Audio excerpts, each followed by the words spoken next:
Some of us have tried to hold on to our old ideas, but the result was nil until we let go absolutely. So we must develop new ideas to combat our alcoholism. This is a speaker discussion meeting. Our speaker will share their experience on a topic they selected from the Big Book or the 12 and 12. Afterward, we will open the meeting for discussion. Please keep sharing to 3 to 5 minutes. Thank you. So I'm going to be chairing this meeting every Tuesday this month. I got 5 slots I need to fill. I was picking my brain on who I could ask, making calls, texting, and I was thinking about this individual, asking him, and by coincidence, I turned the corner at work and he was standing in line ready to order a bowl at Chipotle. So I asked him on the spot and he said yes. So I welcome Chris.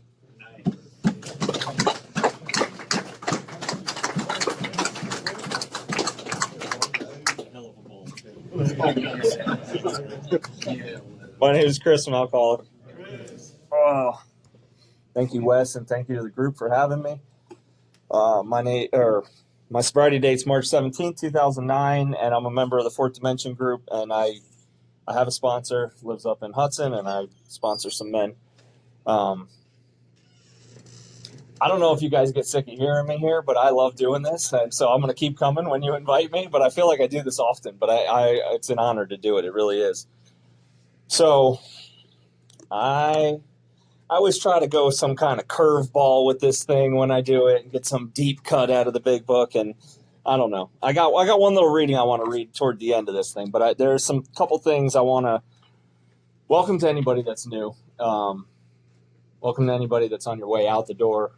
You know, this thing saved my life. Absolutely did. And it didn't seem like it was going to do that in the beginning when I got here. It seemed so, incapable of handling what I walked in here with a ton of problems, and it just these 12 steps and this fellowship that you got, it just didn't seem like it could even touch what I had going on.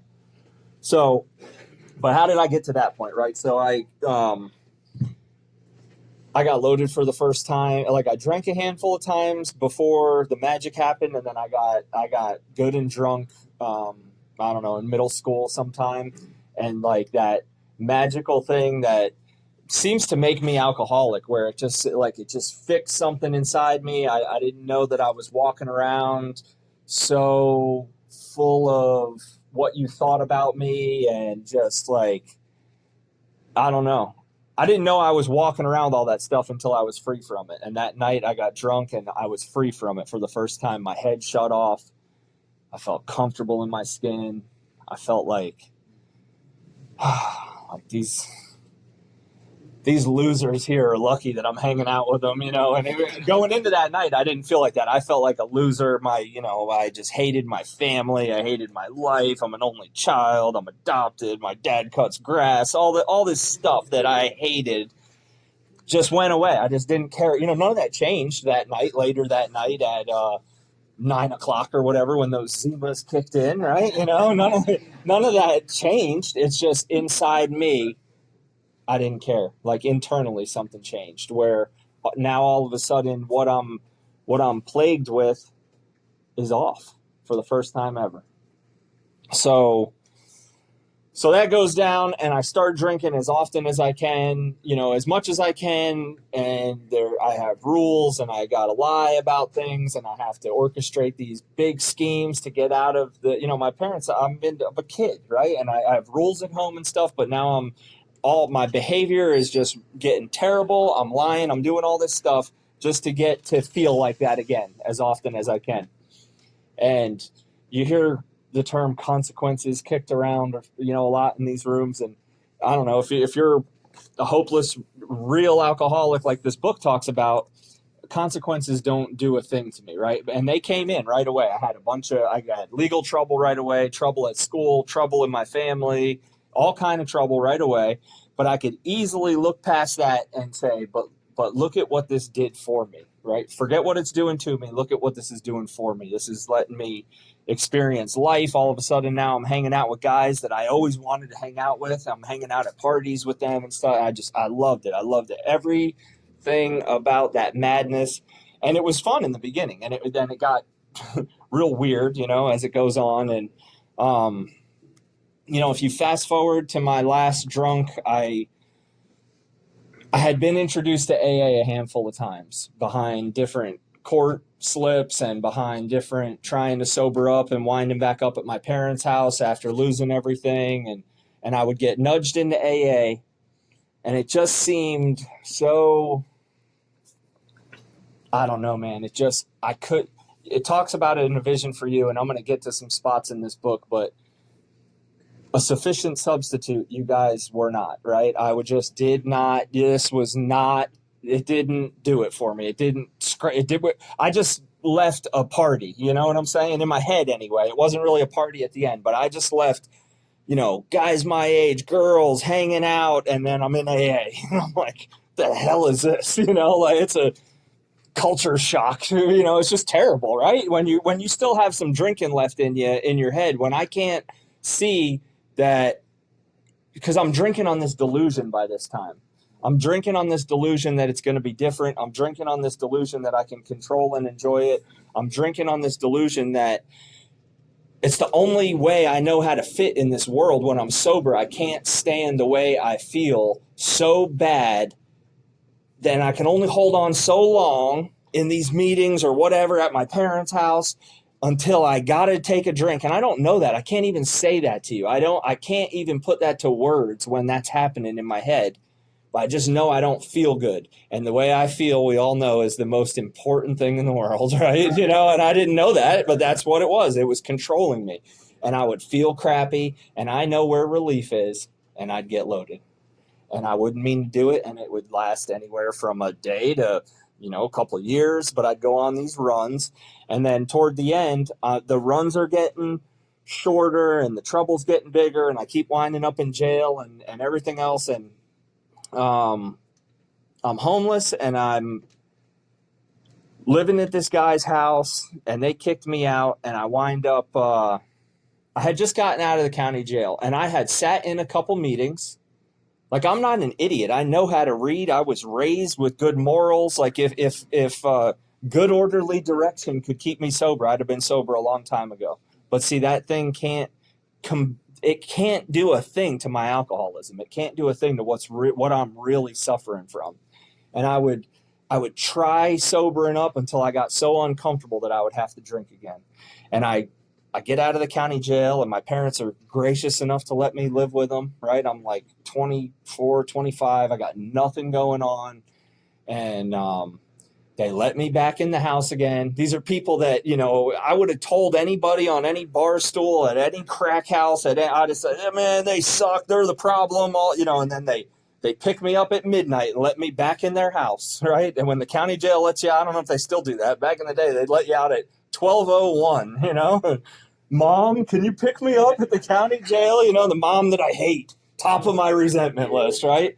And she comes and picks me up like any good mother would do, right? And she brings me to their house, and all I have for them is, business. I want to do better. I really want something different. I'm not an idiot. I know that this is all from drinking. This is all from the other stuff I'm doing. I get it. I'm not an idiot. But see, this thing ain't about being an idiot or not. This thing is slicker than that, and it's more powerful than that. And what I do is I start a fight with my dad, and I leave the house justified. Right? Hell yeah, Michael. And I leave out of there, and that starts the beginning of the last run for me. And I wind up, I don't know, like 6 months later, I got arrested on 19 at Mugen 19, walking around. I'm basically homeless. I'm living out of a bag, and I get arrested. God, I don't necessarily surrender. I was talking to a guy about it, like, he was just like, I just don't. He's like, you guys are different. You guys all surrendered. I'm like, dude, you don't know anything about what you're talking about. I got surrendered. I got arrested. I didn't surrender. I'm not like, let me go try this spiritual way of life and these 12 steps. Like, that has never been my thought process when I'm out in the middle of this thing. I want to get back here, but I can't pull it off. I think about you guys when I'm away from you, and that's the worst, right? Obsessing about AA when you're out in the middle of that life, that is a bad deal. So I wind up back in the county jail. I'm heading to prison. I don't know that. I kind of had an inkling that that's happening, but right before that run, I met a guy right up the road at the other clubhouse here. And in a short conversation, and what I'm talking about is step 12 tonight, and I promise you I'm making my way there, but there's some key points I want to hit that's going to wrap it all. It's going to make sense here. So this guy did not say, hey, I'd like to become your sponsor. He didn't do any of that. He just came and introduced himself to me. And if you're anything like me, I want so bad for you to come talk to me, but stay away from me. I don't want to mix it up with you. I don't want to get to know you, but I want you to come talk to me. I want to get to know you, right? If that makes any kind of sense. I have this head where I want to be in the middle of your crowd, but I can't go. I can't do it. I'm not going to do it. If you ask me, I'm going to come up with some lame ass excuse. I have nothing going on in my life, but I got busy at my, or remodeling something at my mom's house. I got whatever, and I have nothing going on, right? But this guy drove me home from the A Club, and he saved my life in that little time period. And I was not done. I went on a run after that. I was in the middle of a run, and I go to jail. I go to prison. This dude walks me through, not that same guy, but this other guy that I met in prison. It's a whole nother story. Walked me through these steps rather quickly, right? Real, like these founders did it. It was not a long, drawn-out thing. He took me through the first 7 steps, and he explained to me that I was making amends to Pasco County and my family, and to get home and get with a guy and get busy doing this again. And that's what I did. I got out, and I knew that I was going to hook up with that guy that I met at the A Club. I knew that I wanted him to be my sponsor, because what he did in that short time it had such an impact on me. And I'm talking, it was a half an hour interaction. It was not this big thing. But so I get with him and he becomes my sponsor. Now I'm doing everything this guy's doing. And this is 12-step work I'm talking about, because we immediately got back in these steps. Like any good sponsor, he said, oh, cool, you went through the steps with somebody? We're going to start over anyway. We're going to make sure we're going to go back through the book, right? And that's what we did. And we were meeting on Wednesdays, and we were going through the book. And then he would pick me up all throughout the week. And because I was not driving, I'm living at my parents' house. I got nothing going on. I'm working for my dad. I'm cutting grass. I'm coming home. I'm showering, and I'm either getting in this book or I'm going to a meeting. That's what my life consists of. And I was happy. I was happier than I had ever been. And so he picks me up on a Wednesday always, and we go to my home group on Friday, and we'd go to the wonderful group, and we'd go all around, right? And one Wednesday, I don't know where we were at. I guess I was probably making amends. It was a few weeks after we had been together doing this deal, and he was moving me right through this work. And he picked me back up one night, and I was like confused why he did it. We had already read that week or whatever, in my mind. I'm like, what are we doing now? What other trick do you have for me here or whatever? And he explained one of the greatest lessons that I had never. See, I'm so self-centered and I'm so self-absorbed. I think he's coming to help me. It's going to help me. It's all about him helping me. I don't even know if he's getting anything out of it. Not even thinking about him. I'm thinking about me, right? Thinking about him taking me through the steps and what step I'm on. And, I don't even know that Wes was in the car. I'm just thinking about me, right? Not this Wes, right? So he picks me back up, and he's like, did you eat? And I was like, yeah, I just told you, I just ate dinner with my parents. Like, what are we doing? Like, it was just weird, right? And we drive up to this Chinese buffet. He was a frugal man, and he loved a good deal at West, Kyle, that was, but he loved a good deal. So we go up to this Chinese buffet, and he's eating plates of Chinese food. And I'm like, what are we doing, man? What's up, dude? I'm like watching you eat crab legs or something. What are we doing here? And he was like, he had just gotten into a fight with his girlfriend. And I had no idea that when we have something going on, we turn outward to someone else. I was that someone. He had no one else he was in the book with that day or whatever. And he wanted to talk to another alcoholic, right? And our history is rich with that. That's how Bill met Bob, right? Bill didn't find Ebby and call Ebby back, his sponsor at the time. He called this guy that he was going to try to help, right? It's always outward. It's always looking for the next guy. So that's what this dude Wes taught me.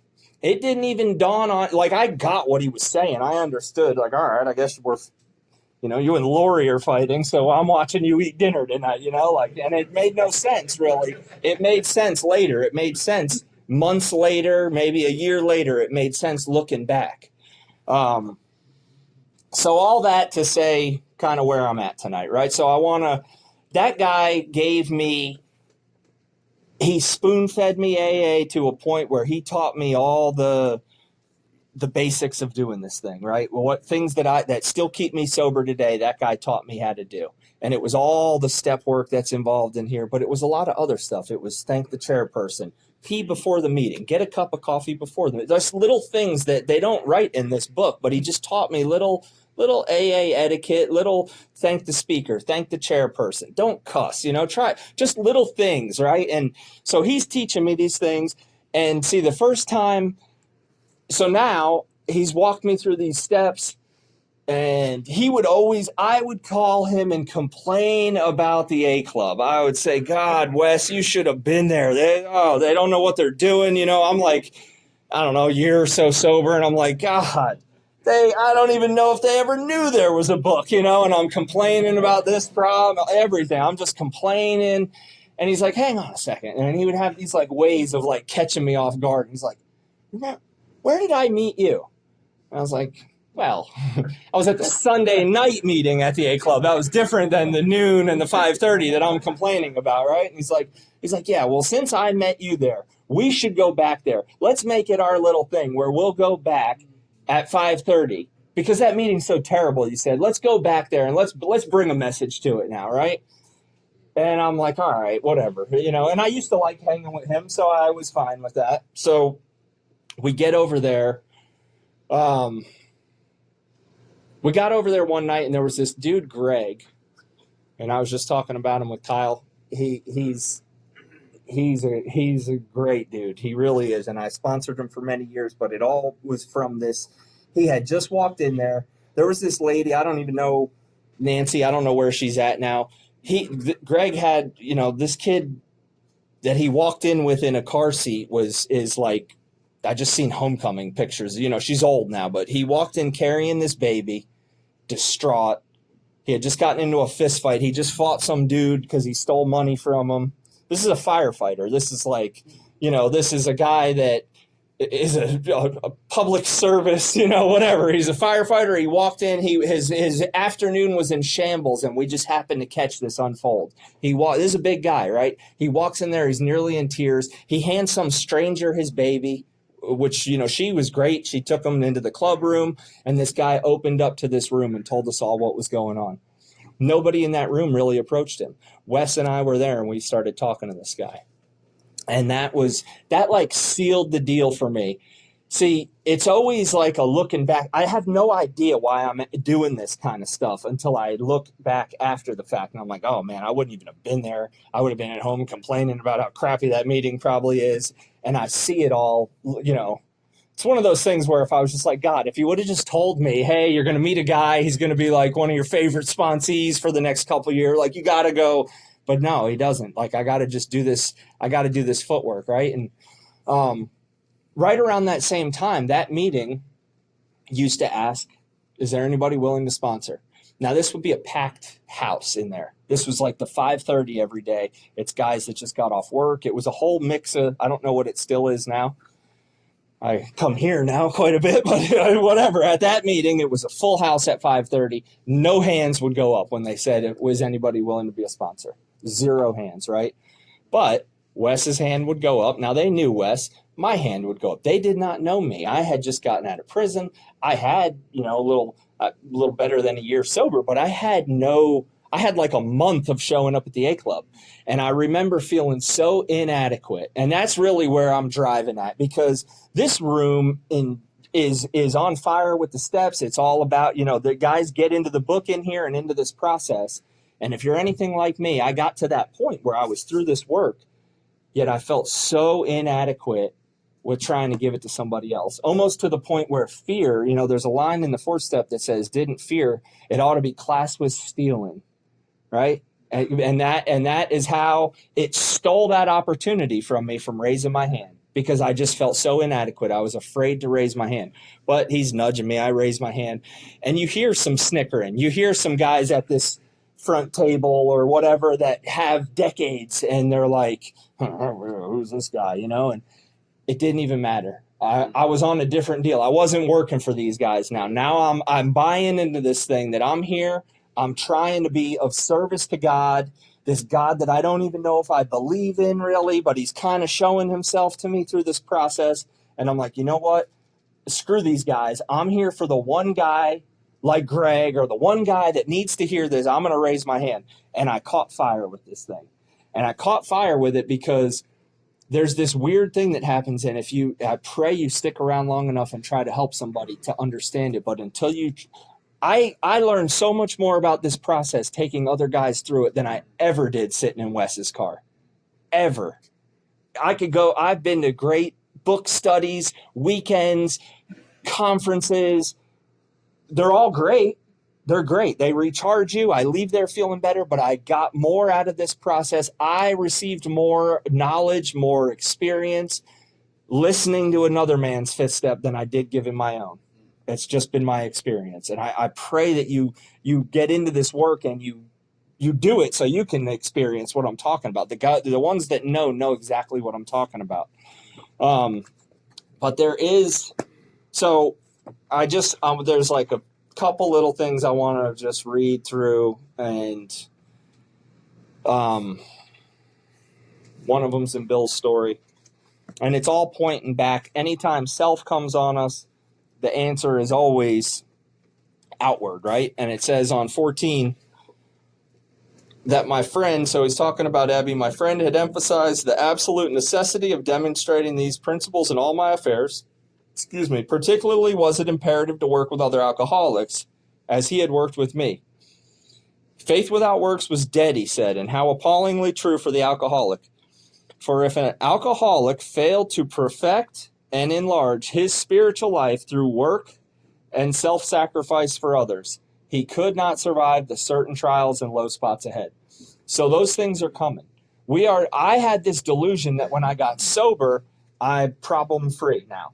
Well, I'm sober now. I'm never going to have another problem. It's going to be, me and God hand in hand down the freaking yellow brick road or something. I don't know what but that's not the case. That's not been my experience, and it's not been experience of guys that I watch and love in here. Problems are coming. What do they say? That if you're not in a problem right now, there's one coming, or you just got out of one, right? And that's that's just life. Things change. We're not immune to this thing.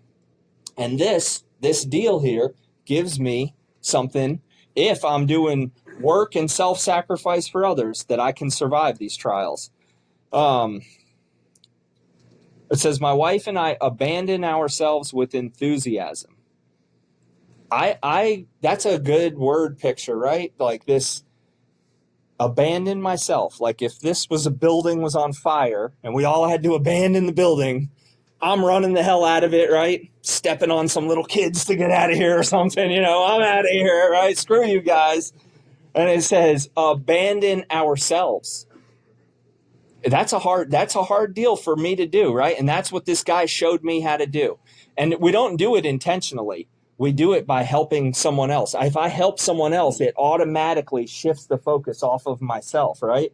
Abandon me, right? Abandon ourselves to the idea of helping other alcoholics to a solution to their problem. I was fortunate. This is Bill writing this. I was fortunate that I didn't have a job.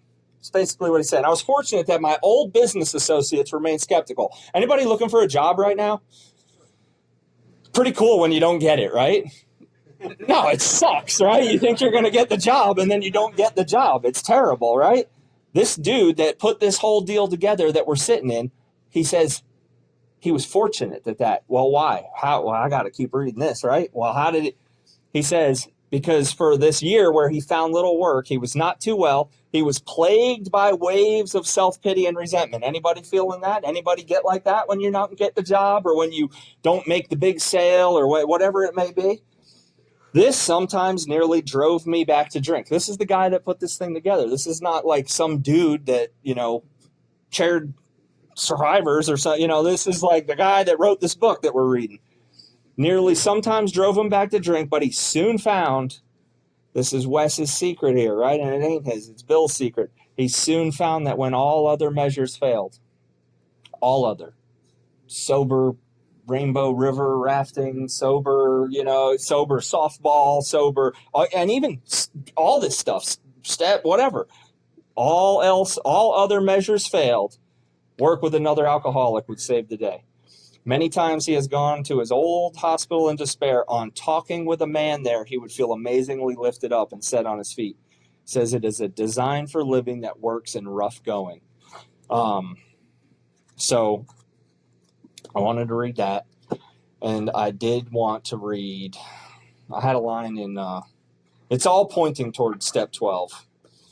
Let's see here. Bear with me here.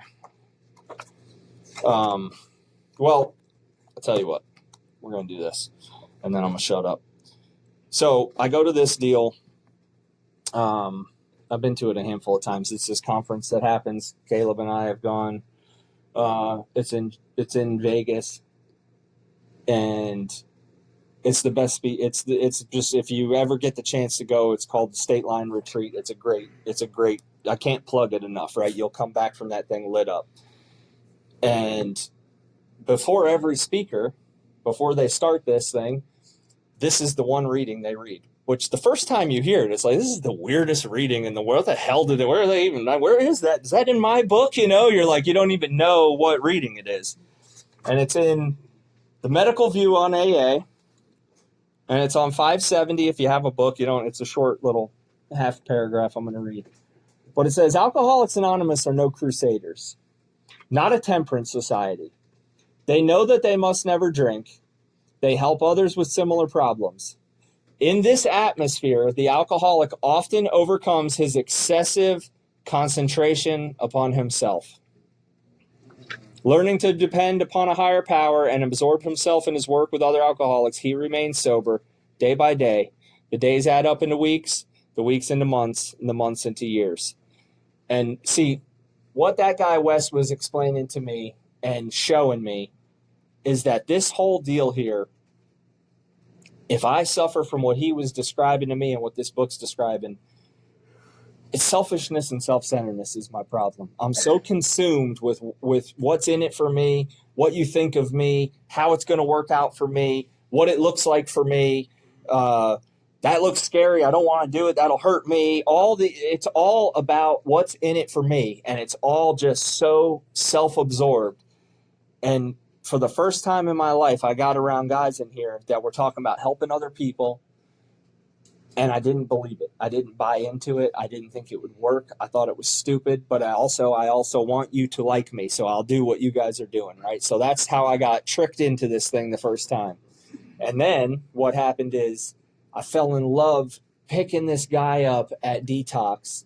I used to do a Thursday night, every other Thursday detox commitment, and I did this commitment. And I left there, gave out a couple phone numbers like you do every time. This was years ago. I was probably a year sober or something. Not even. I had just got a car. I remember that. I had just gotten my license back, and I had saved enough money for this used Acura that I bought. And I'm doing that detox commitment, and I come out of there, and I get this call from this guy. And he's like, hey, it's Daniel. I met you at Detox last night, and I was lit up. And I hadn't even seen him again yet, but I started driving this guy around, and he lived right up the road from my parents' house where I was staying. He was literally like 2 blocks up. This dude was shot out. This guy was like wrung out. Eric remembers Daniel, but this dude was wrung out, man.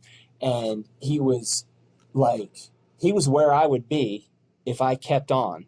Right? That's what I just saw. I just saw myself. Like, this dude was like, I don't know, in his 50s maybe, but he looked older. He was wore out. He was shot out mentally. He shook real bad.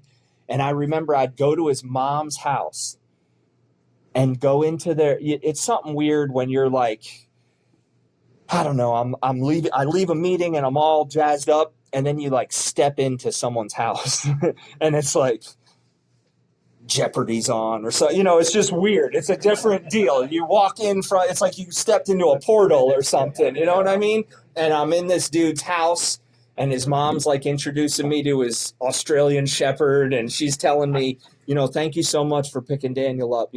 Daniel can't drive right now. Thank you so much for picking him up. And I remember leaving out of there. And I drove in there and I hated my car. But the Bluetooth wasn't hooking up, and like I had a window that wouldn't go down and all this shit. I'm like, I hate this car. It's like a week old and I hated it.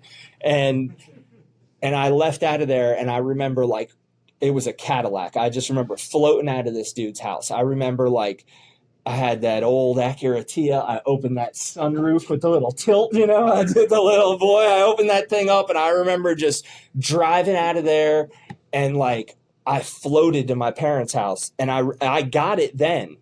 This thing, unfortunately, if you guys would just tell us, hey, it's going to be great, do it, I might have done it sooner. Who the hell knows? But I did it, and I got it. I got it for the first time. I got what you guys were talking about. I got why you guys were so lit up, so excited to see me every time I got sober, like, chill out, buddy. I don't want whatever it is you got, but I got it, right? I understood what these guys were doing. And that guy Wes is dead. He died of this thing. That guy Daniel just died last summer of this thing. The guy that took me through the steps in prison died of this thing. And that's not like a grim, but I believe they had what I have. I believe they suffered from what I suffer from. And they are no longer with us because this thing took their life, because they led up on the actions that we outline in this book, that these guys, that the same guys that are dead from it showed me. They showed me in their actions how to do this stuff, how to shake guys' hands, how to go to the hospital and sit with some people you don't even know just because they're AA people, how to just all this stuff that seems to make no sense to someone like me that's so self-centered. So my sponsor today always talks about that they're still showing us things, right? That guy Wes is still teaching me things today. And he really is, right? Because I don't know, I need this thing now. Like these guys that I sponsor today, because that's what this whole thing, I mean, step 12, you could do a lot of different ways, and the 12 and 12 gets into different ways of doing it. But for me, it is intensive work with another alcoholic. It's sponsoring guys. And I don't know what I do for them, but I know exactly what these guys do for me. I know without a doubt I would be dead without the guys that I sponsor. And I didn't understand that at the time when I just wanted to give this thing a try. I just wanted to go to the commitment because you guys said you want to stay sober, you got to go to the detox commitment, and in doing this, I've gotten a brand new life, and you really get to, I don't want to say that you see like what this thing's all about, but it took sitting with another alcoholic and falling in love with some shaky, old, strange alcoholic that I would never hang out with. I would never in a million years see myself hanging out with this dude. But you fall in love with something like that, and in falling in love with that, I found my purpose in life. I had no purpose or direction when I got here, and that absolutely is that's my primary purpose, is to carry this thing to someone that doesn't know about it, and to just ever so slightly pay back. And I'll shut up after this, I promise. It's the last thing I'm going to say. But at the end of Dr. Bob's Nightmare, Caleb read this one night in here. It sums up why Dr. Bob did this thing, and it gives us 4 reasons. And this, I can tell you, this is absolutely true in my case. So Dr. Bob's one of our co-founders, and his story's at the end of the text of the book, and it says, he spends a great deal of time passing on what he learned to others who want it and need it badly. I do it for 4 reasons. Sense of duty. It's a pleasure, because in doing so, I'm paying my debt to the man who took the time to pass it on to me. And because every time I do it, I take out a little more insurance for myself against a possible slip. So thanks for letting me share.